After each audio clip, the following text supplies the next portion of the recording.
Welcome, everybody, to another episode of Need Some Introduction.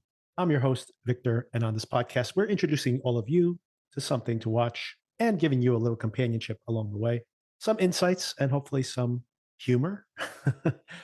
We try. Joining me for this conversation is Sona. There she is. Hi. Hi, Sona. We'll be discussing The Night Manager, as I mentioned. Didn't watch Hijack, but I did watch a couple of things all on Apple TV last night. So curious to get your feedback on a couple of these things. We will dip back into Hijack later in the season. But interestingly, we actually heard from a couple of listeners, including Susie. Thank you, Susie, for your email. Hi, Susie. And who lives out in Germany, by the way, and was complaining a little bit of, it seems like this is probably like English dialogue translated to German. So interesting perspective I would not consider. But she seems also, like us, a little frustrated with the pacing of the show. Also, just in general, I've been looking at the audience ratings on some of these apps like Tracked and IMDb that track the episode level commentary from viewers, and of course just in the average grade, and definitely seems to be having lower grades than season one, although people still seem relatively positive on it. And the early critical reviews were pretty negative, but as they've kind of come in more and more, these critics get to see the entire season. The numbers have gone up. Late the season, maybe critics think that it pays off. It might just take a while to get there. It's promising. We'll check in and we'll let you all know if it's worth dipping back in or not. But for today, we primarily going to talk about The Night Manager and an eventful episode. So I think it'll be plenty of fodder for conversation. Something I watched, Sona, and I didn't even ask if you watched this, but I did want to mention it briefly, is I did see that Ryan Murphy show, The Beauty, last week, which I think as I publish, the next episode will be available. It's going to be a pretty quick release schedule. They released 3 episodes last week. One of them was only 20 minutes long, so very quick to watch.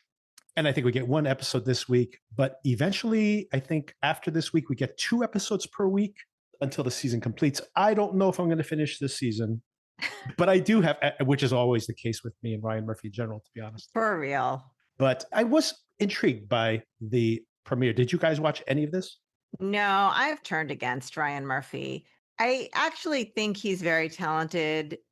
I enjoyed things from him that are more traditional, let's say. Like the O.J. Simpson series? Yes, I think that's what I was thinking of. But I feel like I got kind of exhausted on the American Horror Stories, and it became very much like just watching somebody trying to pull off a stunt or some sort of torture porn or like whatever. It just seemed like pressing the limits for the sake of pressing the limits. And I find distasteful and boring. Yes, he's very much an edgelord in that way. I totally agree. But what I would say is, in general, it's a mess, as you would completely expect. But I really liked the first few episodes. And again, I do not think this show is going to work. So I don't want anyone to take this as a recommendation. But I was intrigued by it for a few reasons. First of all, it feels like an X-Files episode, and it's structured with this, sexual chemistry between this male-female FBI investigation team investigating this very strange case where people are spontaneously combusting when they become very violent. So it has the structure of an X-Files episode. Second of all, it's extremely expensive in its production, and the action is really good. It basically feels like a Mission Impossible movie where people driving cars down this famous staircase in Paris and going to every famous landmark, like the Eiffel Tower in the background, or the Hotel Marmont, for example, where the FBI agents are actually staying. So it's beautiful travel porn. They go to Venice in the 3rd episode. So beautifully photographed. And it really feels like he wanted to make a Mission Impossible movie. There is a fight sequence that could be right out of a James Bond movie in the 3rd film. Well made, by the way. Like he's just trying to do something and they don't have the budget for it. It is as convincing as you would in a Bond film, and the stunts, etc. And the last thing that kind of recommends this is it does have things to say. He has things on his mind about how the culture is obsessed with appearance and evocatively, at least, bringing up these themes in the course of these characters. What I would say, though, given all that, is that there are individual scenes that deal in pretty complex ways the relationship we have with beauty and how it can be a toxic thing and how we're obsessed with it. And it's an aspiration that we can never achieve. And it's just a fantasy mostly. And it's very intelligently done. And that's butted up against like the most ridiculous and grotesque stuff. So as you would expect with a Ryan Murphy project, at least it's not just the grotesque, is what I would simply say. There seems to be like real things on his mind here, and the writing staff in general, that is intriguing, and then butted up against campy and stupid and sometimes just grotesque imagery for the sake of it. So it's a hodgepodge, as always is the case with him.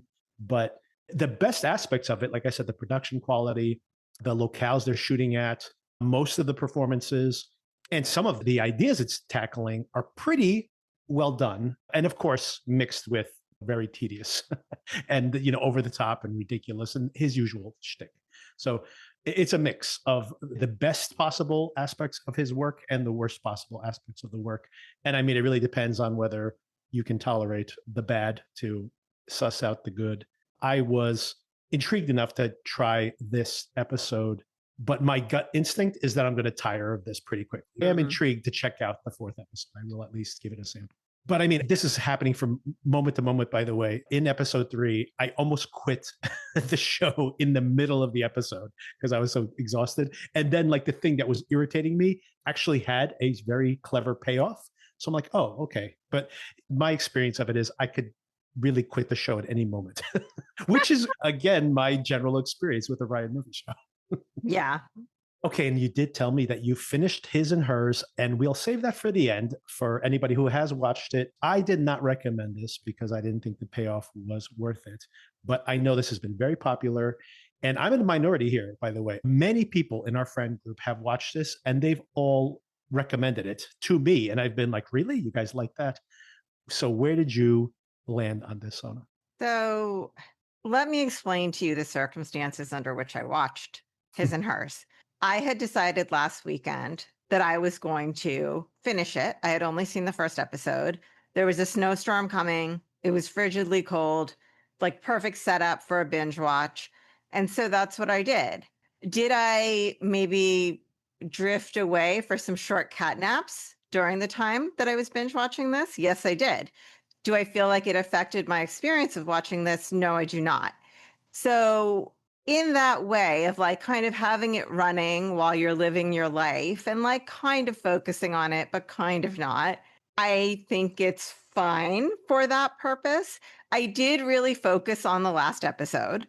Yes. And in fact, the last episode, there was kind of like a big reveal, and then I almost turned it off. And then I was like, no, there's like 30 minutes left in this. Right. So then I really focused to see, okay, what's going to come after the big reveal. But for the rest, I was kind of putting away laundry, talking to my family, kind of doing all of these things while the show was going on. If it worked fine for that purpose. There was one scene that I did really like that we can talk about, but for the most part, I was not impressed with it. Yeah, unfortunately, the way people watch TV now, you can really barely engage with this show, and anything you miss along the way, it will fill in the gaps. By the way, did you hear any of this, or you see the headlines about this conversation that Matt Damon had on the Joe Rogan show? He was on there with Ben Affleck talking about that new film, The Rip, that they put out on Netflix. Yeah, I've heard that one clip that's going around about how you're supposed to keep explaining the plot. Right. And Yeah. that's basically the formula for maybe not so much with their movies. I actually thought The Rip was a lot of fun and doesn't really do that. It has a pretty well structured reveal of its mysteries. There's a little redundancy in there, but not that much. But absolutely, my experience of watching all of these shows like Department Q, which was one of the better versions of this, but still has the same limitations that Netflix series always have, is exactly that. You can just kind of dip out and then come back and really just pick and choose a hand. And I've done this before where my wife will be watching something like The Beast in Me, by the way, which she did finish. And I followed that show and missed big gaps of it, but then tuned in for the final episode. And I feel like I really don't have to go and fill in the gaps of what I missed because I got it all at the end. So, and that's kind of how you watch these things nowadays. For comparison, I did like The Beast in Me much more than I liked this. Oh, I agree that The Beast in Me, I did enjoy that one more, but I would say that The Beast in Me, regardless of anything else, entertainment value wise, is the better show. It has more going on than this one does. The actors are probably overall a higher caliber as well, and that probably lends to it. Oh, they have a lot more to do. Those are much more complex characters than we have here, for sure. But I think you're making an interesting point about watching TV, and I think this is something that I struggle with, even though I love watching TV. I think when you're talking about live TV, which is what we grew up in, Right. it makes sense to kind of have it on because that's what's on right now, right? And then life intervenes and you get distracted and you do other things and maybe you come back to it and maybe you don't.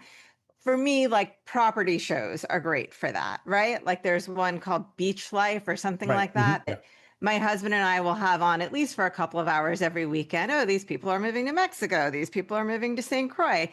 And you almost get disappointed, like, oh crap, I went to the bathroom. Which one did they pick? Right. It's different for me when I'm purposefully choosing to watch something. Right. When there are a million things I could choose from, I'm purposefully choosing this thing and then I'm not paying full attention. Like that's a weird place to be for me because we talked about his and hers and I had seen the first episode and we wanted to talk about it here, that I was going to finish it. But my brain kind of struggles with the idea of purposefully choosing something to watch and then not fully focusing on it. Yes, and which amazes me. Me and Darren had the same conversation recently. Exactly that. When I'm watching something, especially if I'm watching it here for this conversation, I'm paying attention and sometimes rewatching certain episodes. And that's just something that's an experience, like just the rewatch in general. Like I just rewatched the Night Yeah. Manager episode today for this conversation, and I actually liked it better than my casual watch of it the first time. A deeper watch of it was actually more rewarding, even though I don't think this is like exceptional TV, but it has more rewards in it. I feel like that's a lot of times why I don't cover Netflix shows on this podcast. I feel like it is over and over again the same type of thing that you're describing, where you can only really watch it in a cursory way. And trying to pay too much attention to it is actually detrimental to your Yeah. appreciation of it. Makes sense anymore. Yeah, for me is bad TV making, but apparently that is very common nowadays. And like, how would you rank? This is a very mediocre recommendation if we're making one at all here. But if you compare this to like The Beast in Me, or let's say The Perfect Couple, or any other Netflix shows I'm sure you've watched along the way, I think this is probably better for me than The Perfect Couple, but definitely worse than like Department Q, which still I didn't love, or The Beast in Me, for example, which again, didn't love it, but I still think this is lesser than. I would say this is like maybe one step above The Perfect Couple for me and three steps below Beast and Me. Although The Perfect Couple did have the dance sequence, which was, a little try hard, I think. I watched it every time. I never Yes, skipped true. it. And his and hers, at least just for the WTF ending, has at least something to talk about. But there was in The Perfect Couple that great reveal out of absolutely nothing in the show that the mom was a prostitute in her past life. That's right. The next season's coming out. I know you said last year that we were going to get it, and we're still waiting on Bananas. that with bated breath. So, yeah, I don't know. I guess I just conceptually am having a problem with that idea that I have purposefully chosen something and then I'm going to mentally check out of it, even though I did make that decision over this last weekend. Just generally speaking, like then I just put on a property show. Yeah, Watch these people move to the Caribbean. It's much easier. I agree. And by the way, that's exactly how I feel too. When I want to have something on the background that we can all watch, we'll put on like a singing competition show or like an HGTV show, and we just have it on the background and we dip in and out and like kind of look across the room, and we'll be like, I don't really care about that house. Oh, wow, that house looks great. Let's pay attention for a few minutes. I would rather do that, like you said, than to be like, watch this murder mystery, but don't really pay attention to it. I'm like, what are you talking about? Why would I not pay attention to a murder mystery? Exactly. Exactly. Anyway, so we will talk about the ending because it's the only thing worth talking about. So if you want it spoiled, like my wife, who just wanted it spoiled after watching the first 3 episodes or so, which are the best episodes, I think, of the show, by the way, then if you want to have it spoiled, wait for our conversation that for you. of this. We'll spoil it for you. Or if you do plan to watch it now, then don't listen to the spoilers. Because the only reason to watch this is for the spoilers and for the twist at the end. And maybe because Tessa Thompson has fun with her role. But we'll talk about that. Did you watch Shrinking, by the way? Shrinking's back for season 3 now. I love Shrinking. And I actually like to kind of save that up so I can watch a couple of episodes at once. Yeah, I just wanted to mention to people that it's out there. I watched the premiere. This isn't something normally I watch week to week either.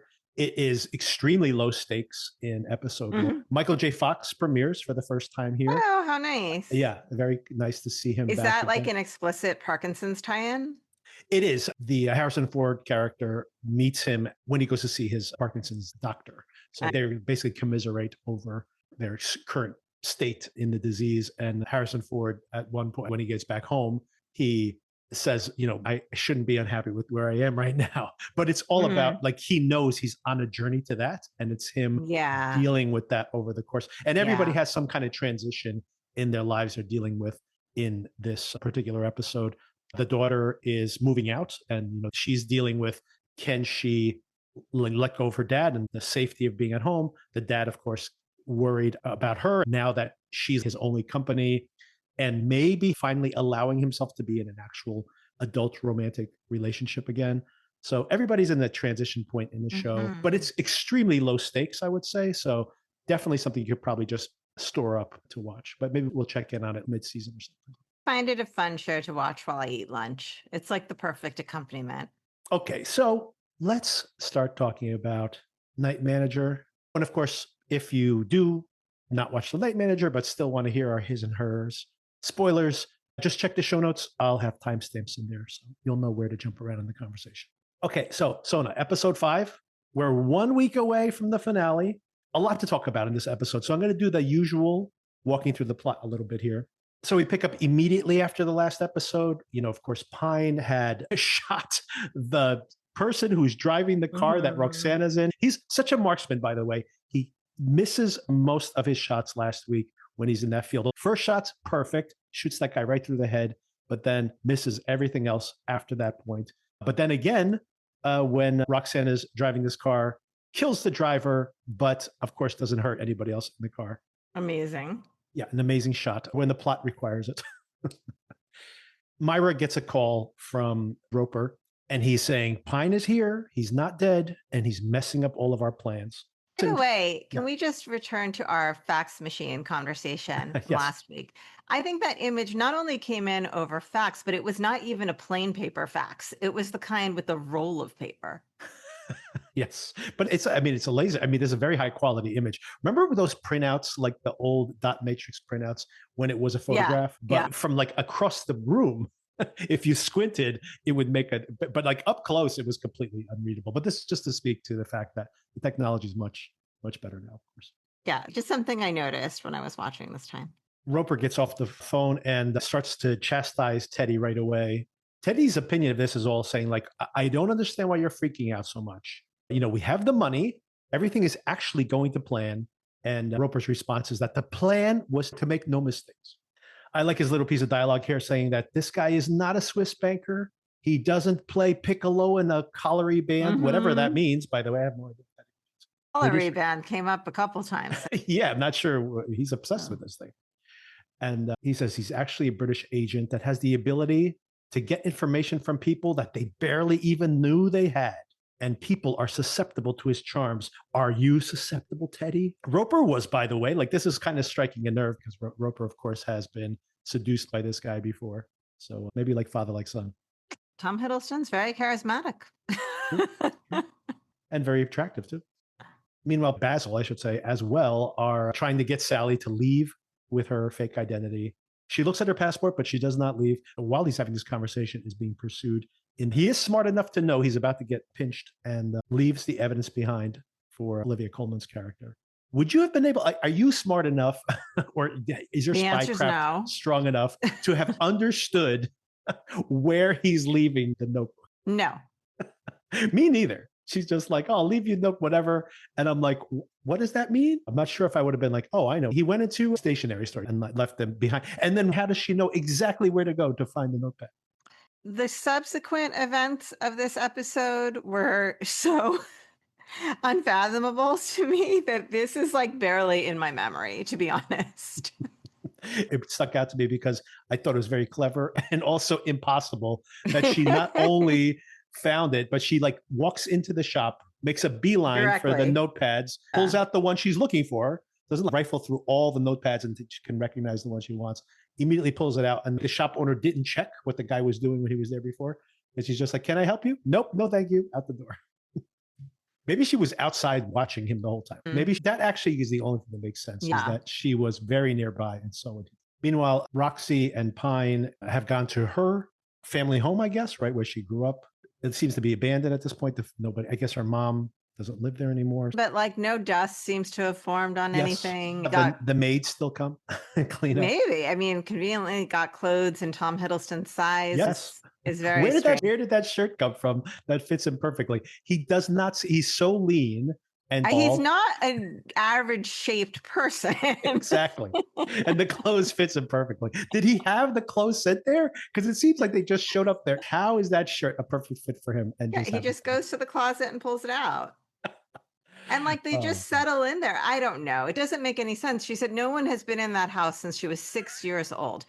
Maybe she's 25 now, right? So like for 20 years, no one's been in this house and that's how it looks. That's very hard for me to believe, but okay.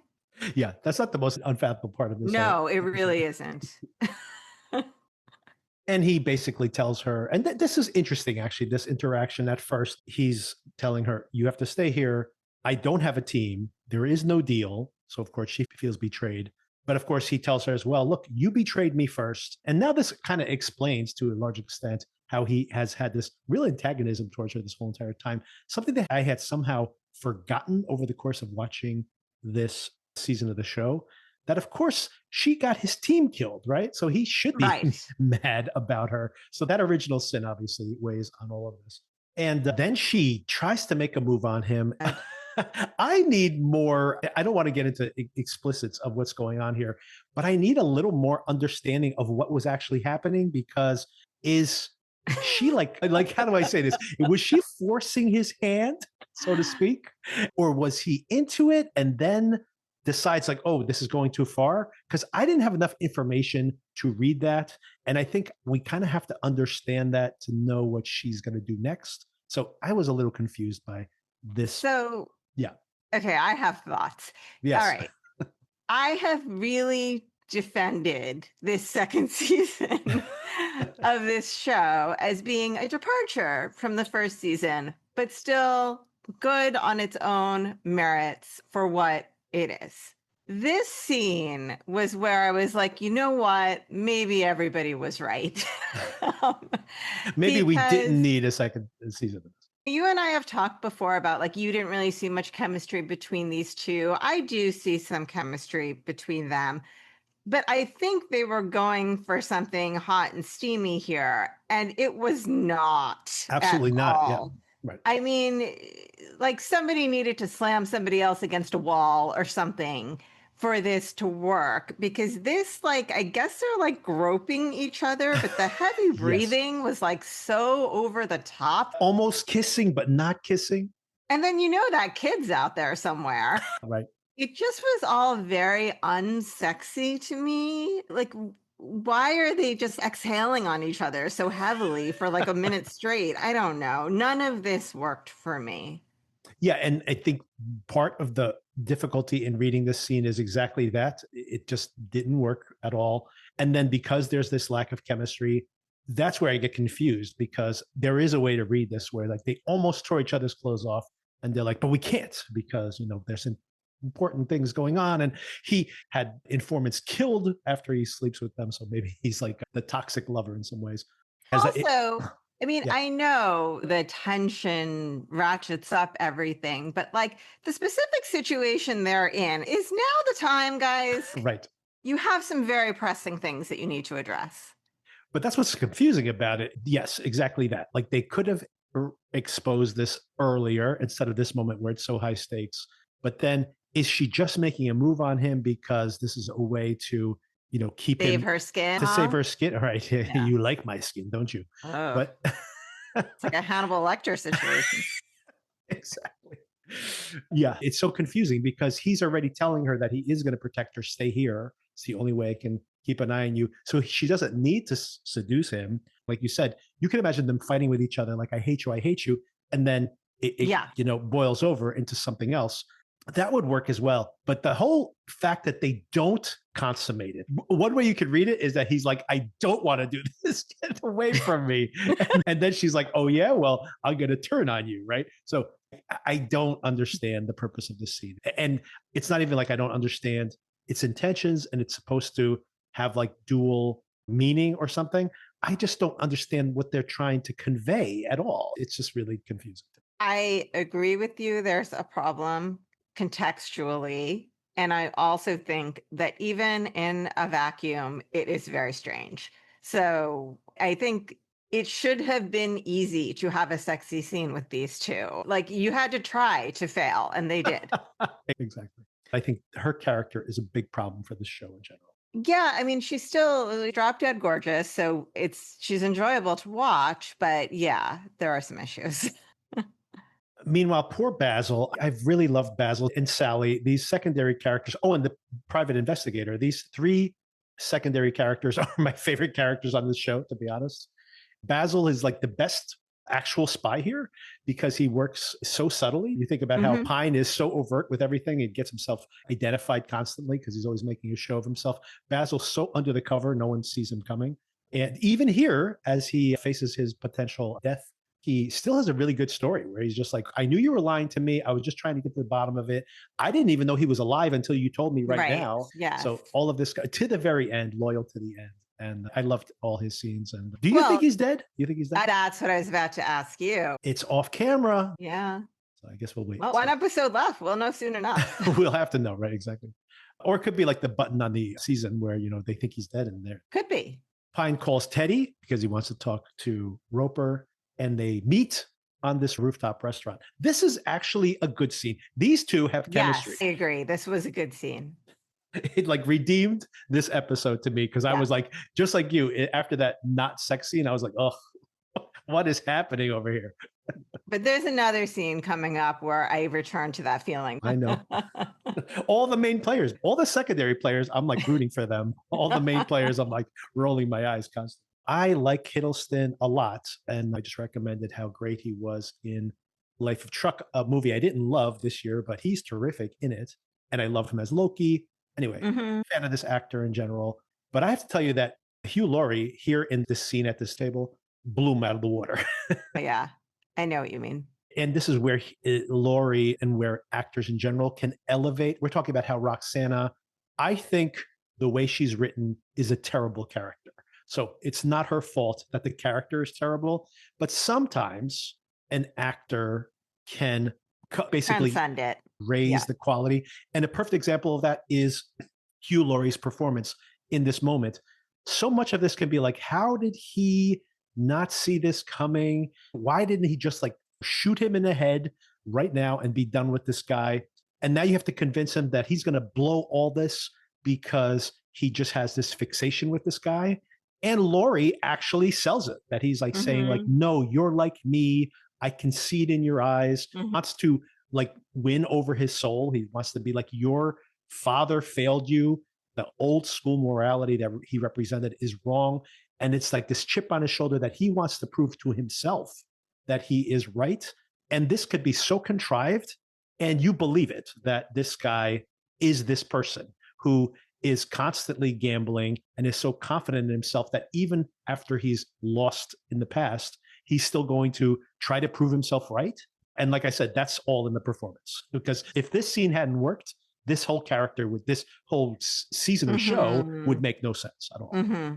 Yeah, so I was really impressed with him. Again, as often am with Laurie's performances.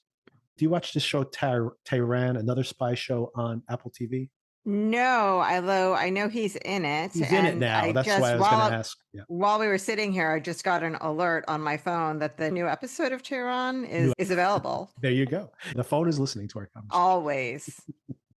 There's something interesting here as well, by the way, that I think that we've seen it with the relationship between Teddy and Pine, that there is some sexual tension between them, and they have this literally in that terrible throuple or dance sequence where she's between them. It was better than what we just saw with Roxanna and Pine. Agreed. But the reason I bring it up is because it was subtext to the first season as well, that there was a sexual tension between Laurie's character and Pine.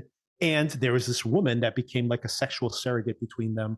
And by the way, that was, a more faithful adaptation of John Le Carre. But Le Carre's novels oftentimes have, especially because they were written so long ago, this subverted homosexuality. And they're like plot Hmm. points in, like, you think about Tinker Tailor. Oh man, what's the name of his Soldier subject? Spy. Soldier Spy, right? That explicitly is a plot twist in that film. And of course, spies having to have these shady relationships with people. And not only that, but as a spy, you are always seducing somebody, right? Not always sexually, but I think that that is subtext here as well.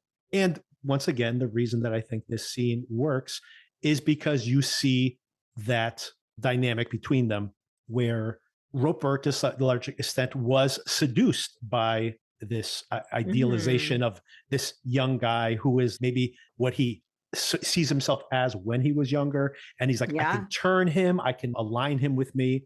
So there's obviously that's a seduction of a different kind, but still relevant and still hung up on that. So I think this is an interesting dynamic that worked, which was a powerful part of the subtext of the first season.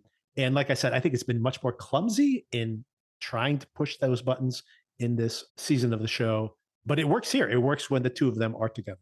Yeah, I agree with you. This was a great scene. Speaking of all that, I like when they sit down at first and Hiddleston or Pines, the character, says to him that he looks older. Yes. Just a little dig. You're aging out. Just a little insult there. Because, of course, Hiddleston still looks fantastic. What do you think of this deal that they're making? Again, this is where things kind of fall apart a little bit. It is a little preposterous if you don't try to add all this subtext to it.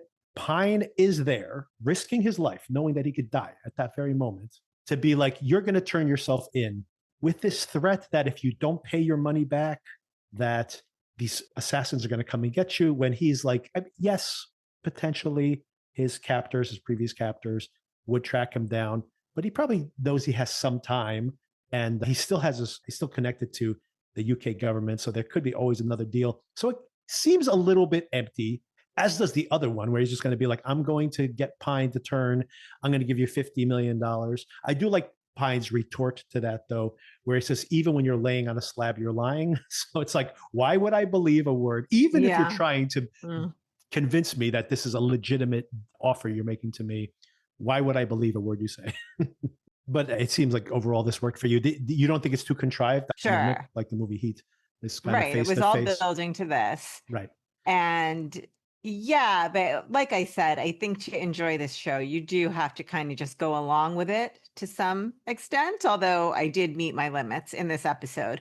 But the setting was beautiful, the green mountains outside, and all of it, the chemistry between the two, like all of it did work for me. I liked the little quip. You could have shot me on the way up here. Oh, there's always the way down. Yes, that was good. I liked all of it.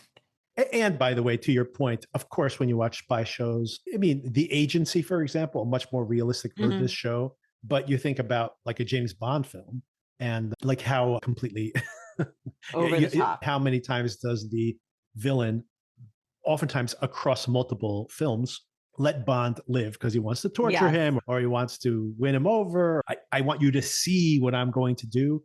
And then they never learn. They never learn. What do you think is being said here in the show? If there's any kind of political statement, I think the show is trying to say something about this idea that Hugh Laurie makes, that like the morality of your father is dead. And what did it get him? Got him killed in Belfast for no reason. Mhm.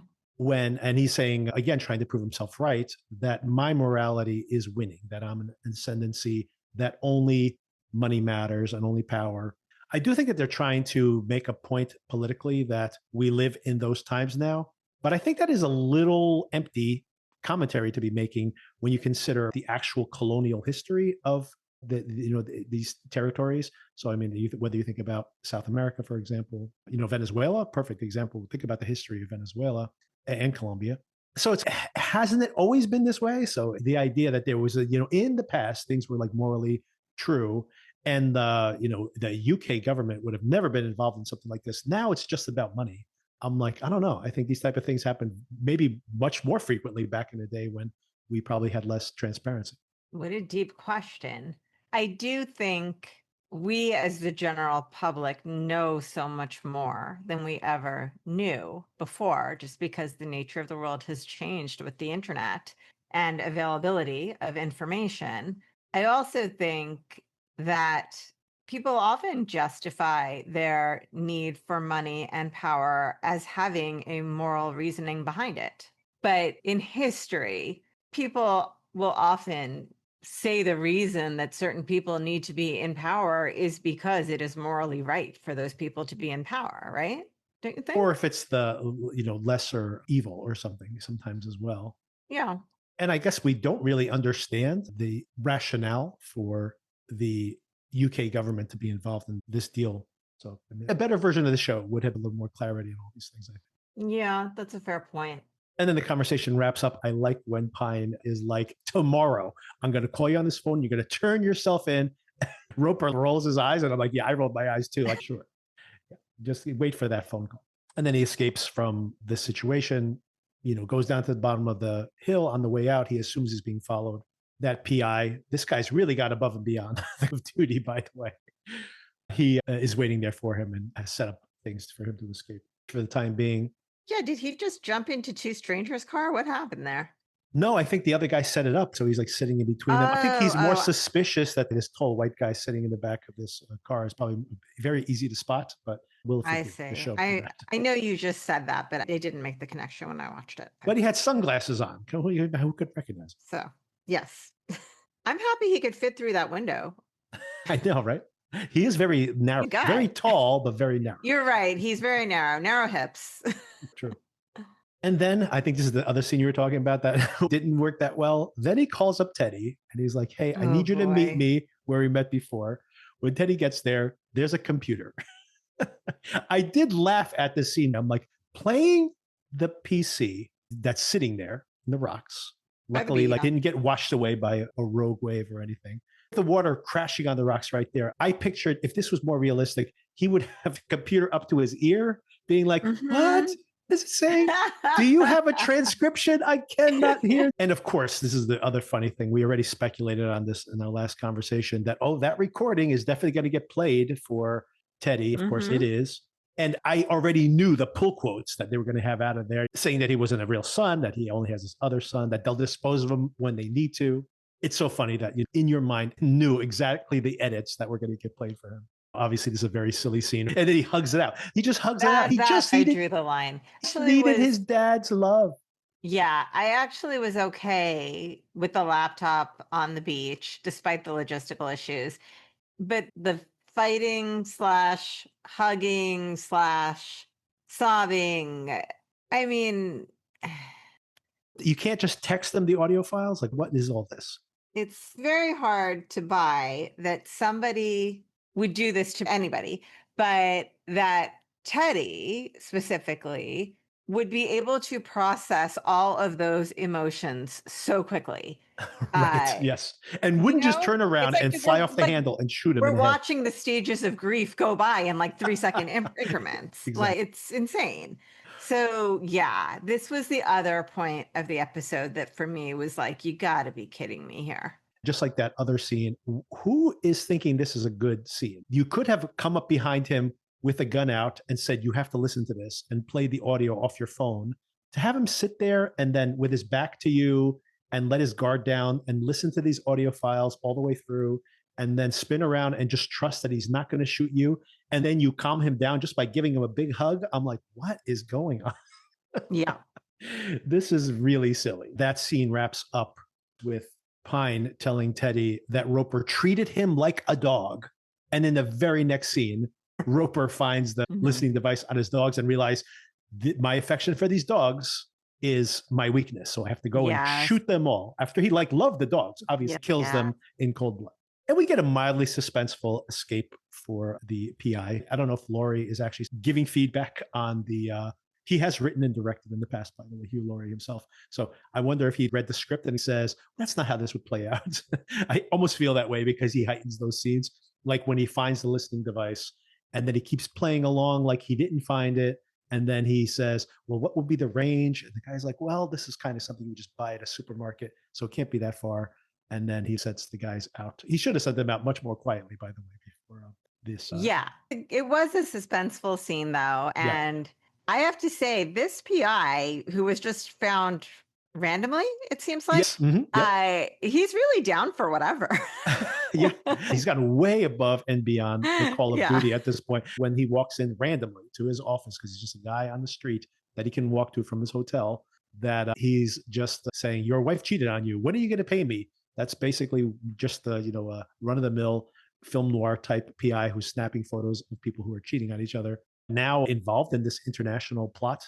Although I don't know if he knows the full scope of this, but now that we have found out what the full scope of this is, which is to detonate an EMP. That's what was on that boat. They're going to detonate an EMP in the middle of town that basically will like black out all of the capital so that then they can instigate a coup and, basically use these boys in the streets to create chaos, full social collapse. And then the military will swoop in, save the day, and have a popular uprising. So this is quite nefarious, this plot, and very much like a James. I think there have been multiple James Bond movies that use EMPs. So maybe if he knew, he would be even more committed to risking his life for this random British guy who's paying him like hourly rates. I don't know if I would do this for $20 an hour. How is he billing this out? Exactly. When they shot up my car, I mean, that bill just went through the roof. I'm going to charge you like $10,000 per bullet. Maybe that's what it is. I'm like, man, I could retire on this payout. I love though the way he rolls with it when he sees Tom Hiddleston later and he's like, I needed the exercise. I like that. Yeah. Maybe he has an underactive amygdala. Or he's a thrill seeker. Who knows? Maybe he skydives all the time. Yeah, maybe. And then we get to the end of the episode. Sally and Pine are talking. Can they trust Teddy? I'm pretty sure that Teddy has fully turned. He does some investigation in his dad's desk and proves out a lot of things that he heard on that recording. Roxanna, we see her pacing around the house and then she calls Roper. What do you think is going on with Roxanna right here? Because there's a chunk of the show where she's not talking to Pine. And of course, they had that awkward interaction before he left. Maybe she just thought the situation was so awkward. She's like, well, I can't be here when he comes back. I have no choice but to double cross him. What else could I do? I think it's very likely that she is double crossing Roper. I mean, I don't know if that's the right word for it, but that she's acting like she's going to give him Pine and she's not, in fact. But I mean, it could be that they want us to be wondering about that and they've kept her neutral enough that it is believable either way, that she's going to be loyal to Pine or that she's going to be loyal to Roper, all in service of saving her own skin, right? Like not because she really feels strongly that one of them is superior to the other, but because she wants to survive this and it's not looking good for her. So it could be they purposefully have written it that way. But given the points that you made earlier about how undeveloped this character is, I also wonder if it's some flaw in the writing or the development of the character. I feel anyway, like you could flip a coin. Yeah, that is the flaw in the way the character is written. I guess if you correlate this to the old film noirs, that you're supposed to not really buy the loyalty of the character. But I think when this works the best, like let's talk about Elizabeth Debicki again in the last season, where you at first are wondering, is the sexual relationship just some kind of revenge against her husband? But then there seems to be some real affinity there. Then he really is concerned about rescuing her. And then she has her own agenda, but then there's some complexity to it. So you buy all that. And again, I'm not sure I can blame just the actress for this because the character's really not well defined. They need her to be all those things, but not in a believable way as far as the show's can. Like you said, it's like her actions could be arbitrary. And if she's purely self-serving, we've seen her reach out to Roper to get rescued in the past, or I guess Teddy. So is she just doing that calculation and thinking which one of these has my highest likelihood of survival? My gut instinct is that even if she's doing that calculation, she's probably betraying Roper, not because she really loves Pine or anything, but because she's probably cut some deal either with Pine or reached out to her US contacts, and maybe there's some bigger play at this. I mean, it could be some sort of like avenging her father's murder. That's the other part of it too. And as a matter of fact, when I was watching it, I thought that I wouldn't be surprised to see the finale where she's the one who sticks a knife into Roper's neck or something when he's not looking, because A, she needs to do something to get out of her circumstance, and B, there is that vendetta still there. I do like that at the end when Roper tells her that my friends call me Dickie, you're not one of those. Yeah. But maybe you could be, depending on what you do to me. But if you turn on me, if you betray me, first of all, really grisly, this idea that I will dismember you for 31 days and send those Oh my boxes to you. gosh, yes. And Be survive. alive for most of it. Exactly. Yeah. Oh, I was like, ooh, that's grisly imagery right there. And she is unflappable, man. I would love to understand this character, the character she is, that can be this unflappable in all these different circumstances, could be a really compelling character. But like I said, we don't really understand her interiority at all on this show, unfortunately. yeah. But I do like that she ends things where she says, well, at least I know his name now.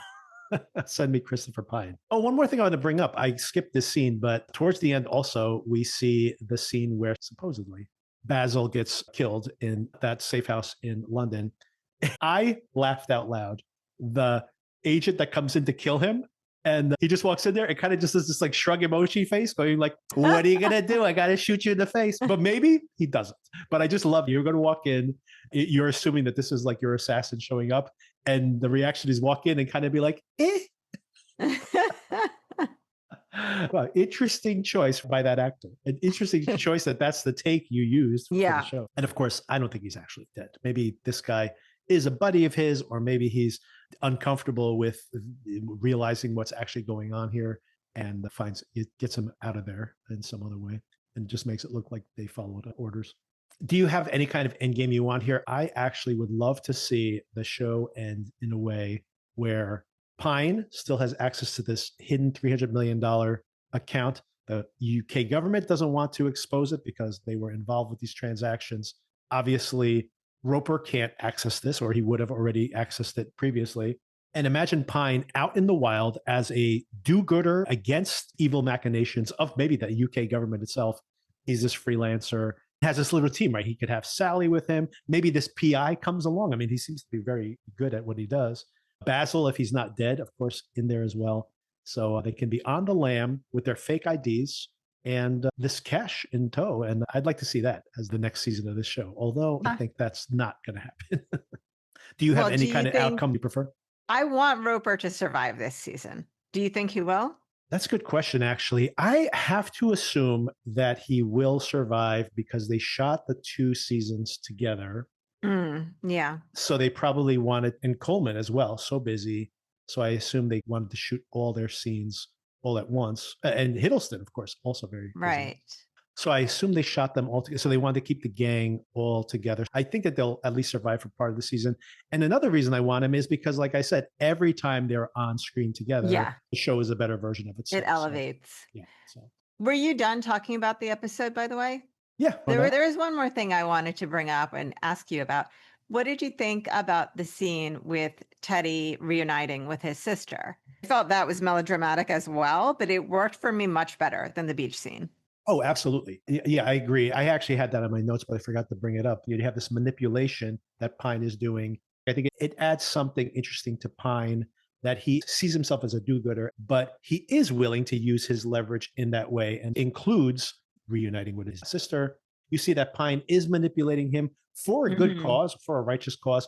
Maybe he actually does feel like Teddy is redeemable. Teddy's maybe under it all a good guy, but he still is doing that for his end overall goal to get what he wants, right? And yeah, that absolutely worked much better than hugging it out on the beach.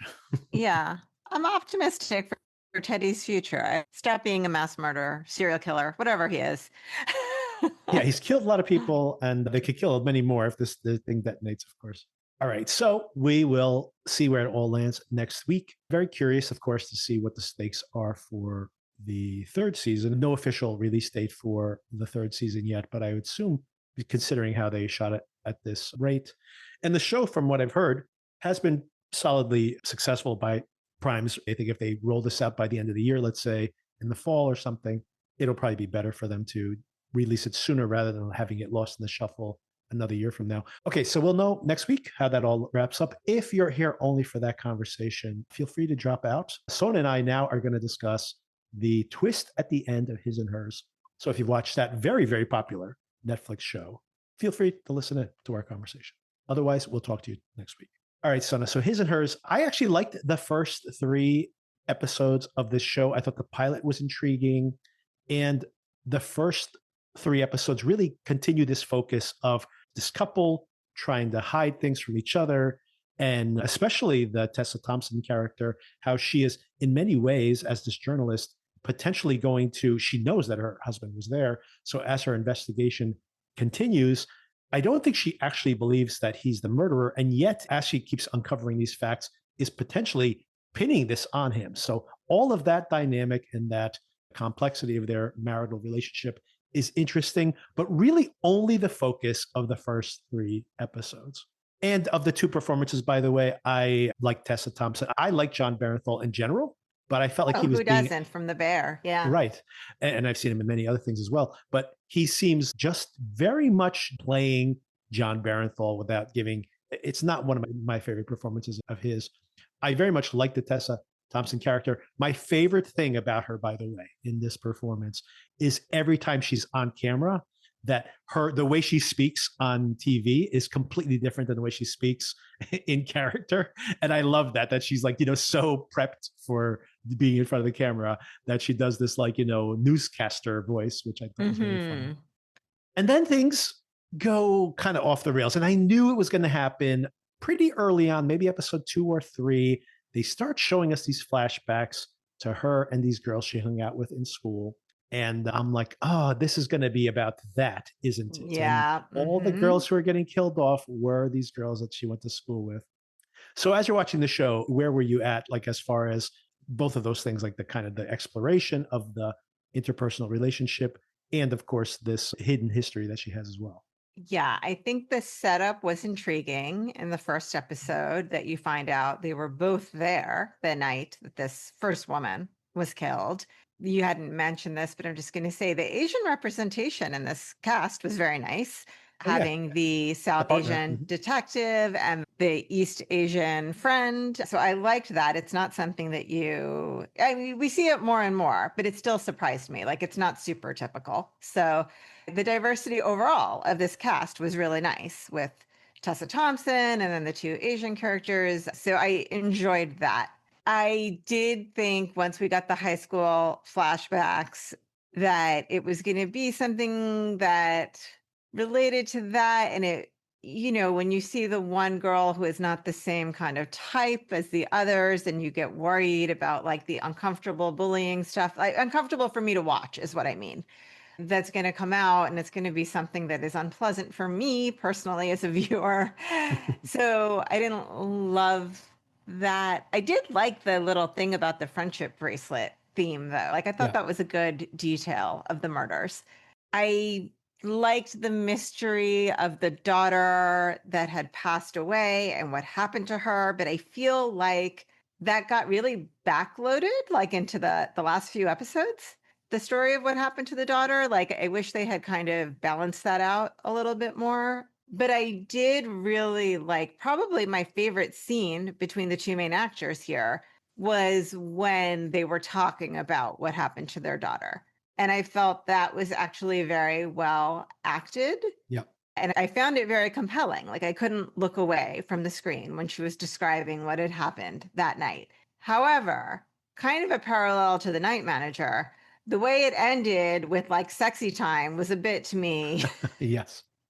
like, I don't know, man. And again, it's raining and you're in the back seat and I'm sure it was very purposefully a callback to that first episode, but that part of it didn't work for me. I wish they had just let that scene stand alone as 2 people grappling with that grief rather than, I mean, and I know this can be a part of it, the sexual connection, but for me, it didn't really work for me in that episode.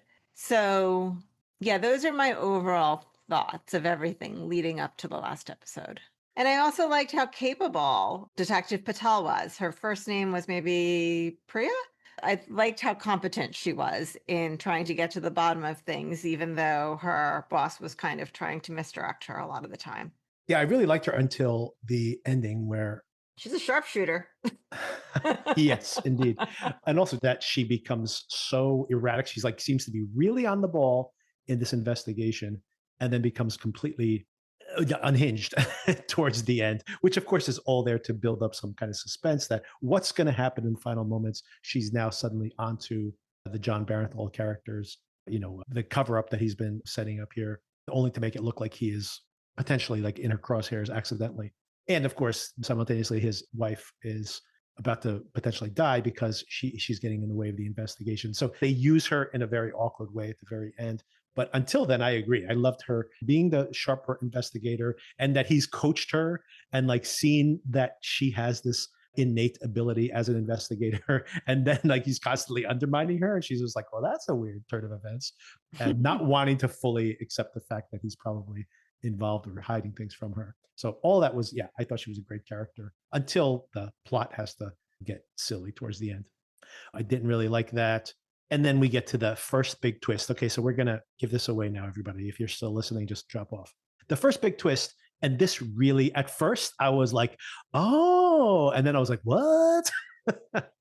Because the idea, this just drove me nuts. The idea that she is working with, in competition with this girl that she knew as one of her close friends for years and years and somehow did not know.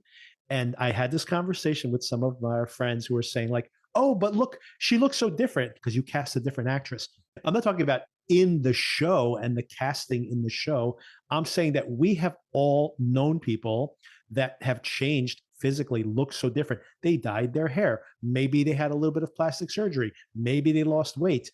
And you're like, oh my God, that is her. And the idea that you would not just see a photograph of somebody in the newspaper and not recognize it, which is totally believable, by the way. You see some blonde girl in the newspaper and you're like, well, I didn't recognize her.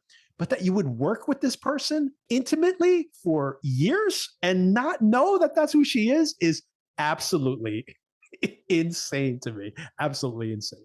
Yeah, that's fair. But what if, and I'm not sure if they address this, it was not only weight loss, but also plastic surgery? I think it is probably both things, but it still seems extremely unlikely to me that you would never know that this is that same person. It just seems crazy. Like just the fact that at some point, if you have a connection, she still lived in her hometown, right? Until she moved out because of what happened.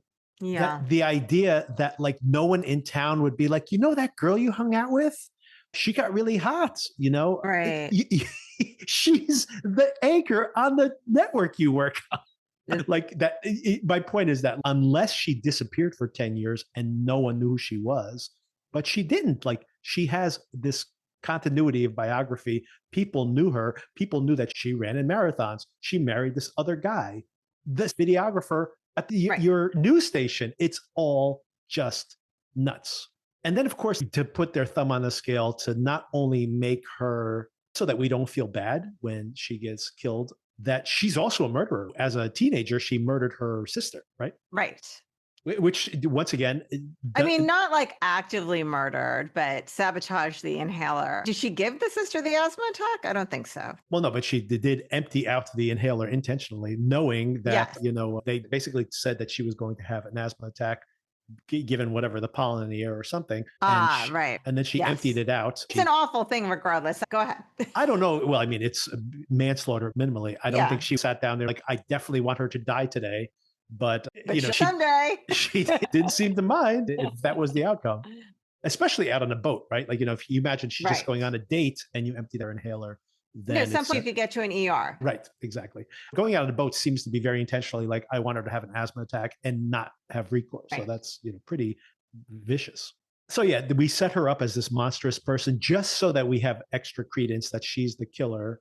But of course, she's not the killer. All of that just coincidentally plays into it, because then we have this 20-minute monologue by her mother, who has been pretending to have dementia. Yes. So that as a setup.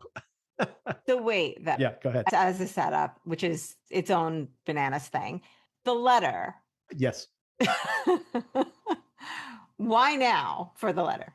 Oh, I don't know. That's a good question. She just needs to know now. This feels like something to be opened upon your death, not something right before you get together for the weekend. Yeah, it's just like, now that you've been cleared in the case, she's now the news anchor. And she's She's had the pregnant, like baby. heavily pregnant. Yeah, exactly. But in the final moments, is the mom playing with the daughter, or am I misremembering that? The What? mom is Oh, playing, the adoptive daughter. right. So the mom, part of the plan was to kill this other girl who bullied her. For anybody who hasn't watched the show, I guess we'll fill in the blanks here as well. That the mom, when Tessa Thompson's character runs away, another thing that's preposterous in that conversation with her husband being like, I just couldn't like grieve in public, so I had to just disappear from her. I'm like, okay, not sure that would be the right, and that somehow she's putting the onus on him. I'm like, I don't know. Like he's not, doesn't seem to be the bad guy for any of that. But I Yeah, liked go that ahead. scene. She did have an explanation of he needed her to be okay. And so she had to leave because it was too much for her to bear, not just the grief, but then his need to rely on her to get through the grief. I thought it was good. I'll defend that. I mean, I think I some of do it, think she didn't have to take yeah, off in the middle of the night or whatever. right. The idea that she needed to do this on her own time and be away and all that, I buy that.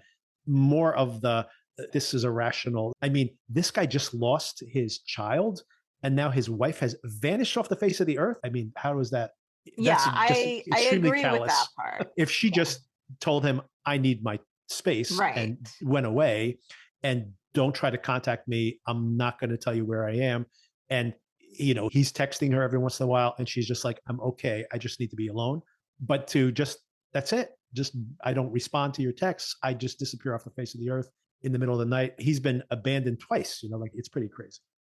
It is, I guess, and I agree with your point. I guess for me, and I've talked about this before, anything involving the loss of a child is so unfathomably awful to me that I kind of would excuse anything that anyone does in that circumstance.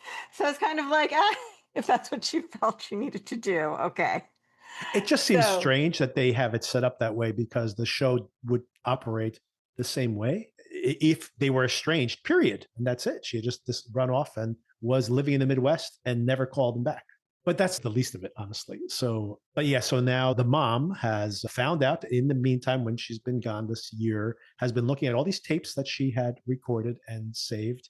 And just by chance, the last one, the one she saved for the very end, was the one in which she gets sexually yikes. assaulted on camera. And this traumatized the mom so much that she decided to go on this vendetta. And she not only decided to kill these women, but she, incredible Machiavellian plotting here, was like, I'm going to get you, I'm going to replace your daughter.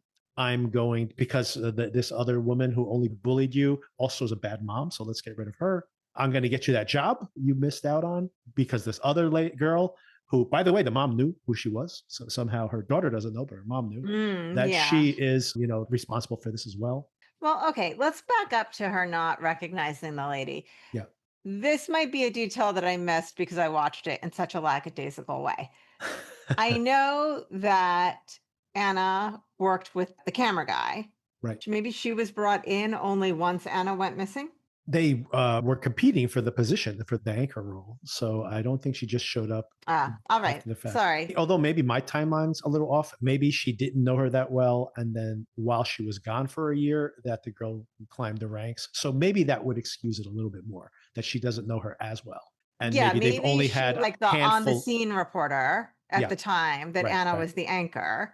right. And so they didn't really interact all that much. That's more, I mean, if that's the case, that is definitely more believable where and maybe I'll forgive it for that as well, that, she only saw her and maybe they were only in the same room together a handful of times. And if that's the case, then yeah, that would be much less likely than that you'd recognize her right away. So the mom made sure that she got the job. Yeah, by killing off her competition. Yeah. And then, of course, the funniest thing about it is that she says, I didn't actually want her to die for her sins, I guess, because she somehow gets a pass because she didn't explicitly set up the rape itself. Well, she was the original. She was one of the victims of that whole night, although she did abandon Anna. Left, It she feels just like. ran off. Exactly. Yeah. But I mean, once again, she was not one of the conspirators in setting that Right. up. Right. But still, apparently a killer as well, which I think is the show putting the thumb on the scale that we're not supposed to feel that bad for her getting killed off. So maybe trying Right. to be, it should make the mom not seem so monstrous. But I love the fact that I was there when she was trying to kill you in that house, but I just knew, sweetie, I knew it, you were going to escape without a scratch. Oh, and by the way, I didn't want her to die, but it turns out that your husband's partner was quite the Yeah. markswoman. So I'm like, okay, what the hell is going on here? And then, of course, it all culminates with her finishing reading this note, which has been teased out in every single episode, where she's reading it in her voice, Yes. only for the mom's voice to come in, which was so jarring when the mom's voice came in. I'm like, whose voice is that? Does she have a split personality? What just happened here? So, anyway, but then, of course, the final moments where she looks up at her mom and she smiles. Thanks, mommy. Thank you for Thanks all for your all the hard murders. work. Uh, oh my God. But the most preposterous part of all that is that I was watching you get shot at by that person, but I knew it was all going to work out. Okay. My Because plan your is going to. husband always takes care of you. Exactly. Oh my God. What a mess. So, yeah, pretty silly. I mean, she But was dedicated. She walked down a highway with no clothes on. I know. No shoes on. Right. She's No on the bus clothes. with no shoes. She had no shoes, but by the time she was walking down the highway, she had stashed her bloody clothes. I'm not sure exactly where those went, but she had no clothes on. It's why was she wearing no shoes on the bus? It looks like she's going out to the location where she's going to wander out, taking the bus to cover up her tracks. But you could wear the shoes on, you just wear some slippers on the bus and then Why throw them not a away pair of with the rest of the flip-flops? dirty clothes when you're done, right? Why are you barefoot? It's a good question. Just to help sell and make it more convincing. And that's it. Pretty silly stuff. And not in an entertaining way. I mean, I was hoping that at least if there was a really clever payoff, that I would be a little more on board with this. But I was like, Yeah, I'm trying to think of it. You know what this show reminded me of a bit, but I don't know why. There's no direct parallel here. It's going to sound a little bit bizarre. But remember that show that I watched a few years ago? It's like a CW show called Cruel Summer. oh, yeah, yeah. I think there's 2 seasons of that Never season. watched the second season. I did enjoy the first season for what it was, which was, it's definitely made for teenagers, that show, like a YA type audience. But for whatever reason, this reminded me of that, for whatever that says. I tried to watch that show and I loved the concept of it, but I never finished it. Maybe it was, I think we did discuss it on the podcast. It was like a little too, the tone was a little too YA for me. Yeah, it But I was think, very YA. but I think I love that concept for sure. Yeah, I don't know. You know what I think? I think this should have been a movie. Oh, it definitely. I mean, that is another problem with the show beyond the twist, which I was unsatisfied with. But, the last thing I want to complain about, I really got annoyed. The thing that made me turn on the show completely, even with the silly twist at the end, which I could kind of forgive, people will be in there. If you like a twist, maybe this is modestly successful. I really felt, I don't know why this bothered me so much. I really got actually angry that the show is called His and Hers, because it really sets up what we see at the beginning, like who's telling the truth. Yeah. It's actually a mom who's a grandmother who's pretending to have Alzheimer's. I'm like, his and her, what's his and hers? What? Has That's nothing to true. do with the payoff of the show at all. It's just really Because His and Hers, the concept is like the show that I always love referencing, The Affair. Right, exactly. Which is the exact same events have occurred and you see it from one person's perspective and you see it from the other person's perspective. And the truth must lie somewhere in the middle of those two perspectives, maybe closer to one than the other. But here, it really wasn't so much about his perspective and her perspective at all. Right. And the truth was something that you couldn't really have figured out by looking at either person's perspective. Yeah, I'm glad I circled back to that, because that was the thing that bothered me the most at the end. Exactly like you said, my expectation with His and Hers is 2 different versions of the truth. And I think I maybe pitched this to you already, but I thought that what is going to happen in this show, they were both there at the same time. Maybe neither one of them murdered the person. And what's actually happening is that they are covering up for themselves for what their own transgressions were and accidentally framing the other person, or maybe trying to cover up for each other and accidentally covering up the murder committed by someone else and only discovering that at the end of the show. Like all of that could Each be one very is convinced the other did it and trying to either make that become known or trying to cover it up. Exactly. Could you imagine that we don't know who the killer is, but one of them is the killer, and they're basically trying to point blame at the other one, and we don't know who that is until the very end? That would be exciting. Or alternately, they are trying to cover up for each other, cover their own asses, but cover for the other person, assuming the other person is the killer, only to accidentally let a real killer go free. Either one of those would focus it on their relationship and strengthen everything we saw early on, and would be an interesting show. So the fact that they're like, no, it was actually this friend group when she was younger, and it's revenge for that. But actually, the revenger is her mother. I'm like, what? What is happening? It just lost its way so fully. Yeah. By the way, I think they've been paying for a home attendant for this mom who probably doesn't need one. How expensive is that? Which is so expensive. Yeah. I mean, maybe part of it is covered, but still, would we have liked this better if they had somehow better interwoven some clues about the mom? Yes. I actually, to be honest, thought of Gone Girl because there was that red herring in Gone Girl of the dad always wandering out. And early on, we're like, oh, it's the dad. It's almost like the author of this book, because this is based on the book, read Gone Girl and was like, oh, maybe we'll pick up on that, because there is the dad wandering around in the middle of the night, and he happens to be out when she disappears. Did he attack her? Is he involved somehow? And of course, that's a pure red herring. The book Gone Girl, pretty much not in the movie at all, by the way, but in the book itself. Anyway, my point is that I did suspect the mom at some point, purely because of the echoes of Gone Girl. But I did want to mention Gone Girl in the fact that book has additional material beyond what's in the movie, but the movie is perfect, I think, a great adaptation. The book and the movie, both. Yes, exactly. As two different things, but very satisfying. Absolutely. I completely agree. But the movie is a perfect adaptation of the book in the fact that it doesn't have everything that's in the book, and it focuses on different things. For example, the media frenzy around the story is heightened in the movie. The book, it's a little less because there's so many other things to cover, so many other characters. So I like the way that they kind of changed the focus a little bit in the film, but it fits perfectly into a movie, is my point, by such a good adaptation. As opposed to, I can't imagine them taking that book and then doing what they did to this series, which is probably what happened if Netflix produced that movie, where you'd have a really fascinating first episode and you'd have a great reveal at the end and really just drag the story on as long as possible in the middle. And of course, that's just going back to our original complaint of this show and just these Netflix series in general, in my opinion. All right, Sona. So we will regroup next week. We'll be discussing the finale of The Night Manager. We probably will touch base on Hijack the following week, because we'll have 3 additional episodes that we could catch up on if we'd like to along the way, so the audience can have some time to catch up on that. And then maybe we can make a final decision at that point. That's going to be 5 episodes in. Most of the season we'll be like, well, are we committed to finishing this thing off or not? Maybe we'll have a good feel by then.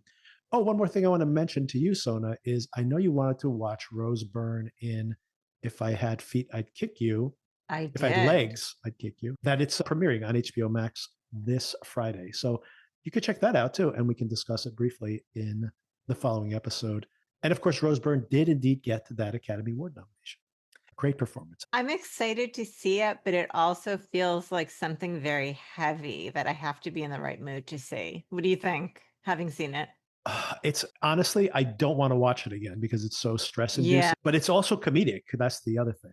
It is in her performance, but in the movie itself, there is incredible discomfort, and then comedy comes from it as well. So I don't know if the experience is kind of gird your loins for this experience type situation. You could probably have it regardless.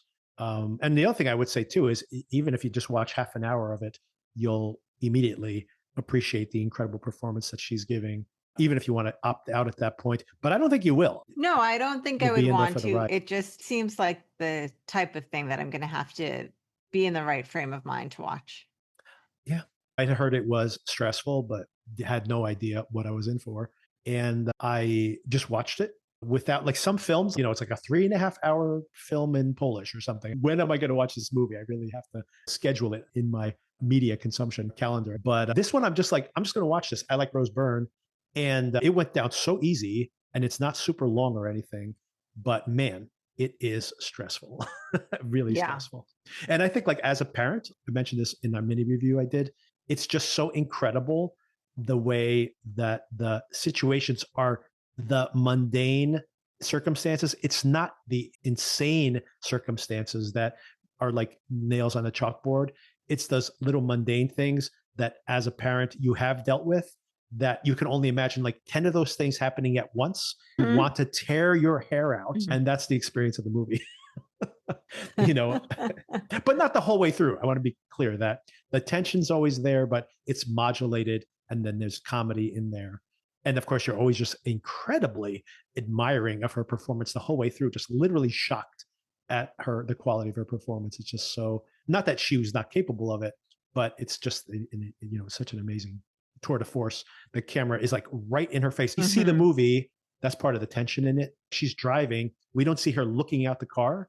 The camera will just move a little bit to the left to let you know who she's talking to, etc. The rest of the time, we are right in her face the whole entire time. Wow. And the fact that she is performing this way with what has to be very uncomfortable with this camera right on her is amazing. Just an amazing performance. But yeah, so check it out. Hopefully you don't get too much stress. Yeah, no, I definitely will. It sounds different. I'm having the same feeling about a different thing I haven't watched yet, which is Adolescence. Yes. This sounds not as severe as Adolescence, the way you're talking about it. Well, the stakes are much lower too. I think with Right. Adolescence, you don't have this kind of intense. I mean, the correlation for this is Uncut Gems. And by the way, Mary Bronstein, the director and writer of this film, is married to the co-writer of Marty Supreme, Uncut Gems, all those Safdie films. So I joked with Darren when we discussed it on the podcast that I'm like, that must be a very stressful home, but hopefully they get all this out in their artwork and not in their home lives, I hope. But that's the closest correlation I'd have to it, where you feel like you're on a roller coaster, only the stakes are not like mobsters trying to kill you. It's just the mundanities of life. So it's a pretty fascinating document in that way. But Adolescence, on the other hand, does not have that stress. It's just the material itself that is obviously so. Right. Yeah, it sounds different. Yeah, so check it out. Hopefully you survive it. No, I'm definitely going to watch it. I've heard so many amazing things about it. Yeah, I think you would appreciate it too, for sure. All right, Sona, thanks again for the conversation. Okay, talk to you soon. Talk to you soon. Bye.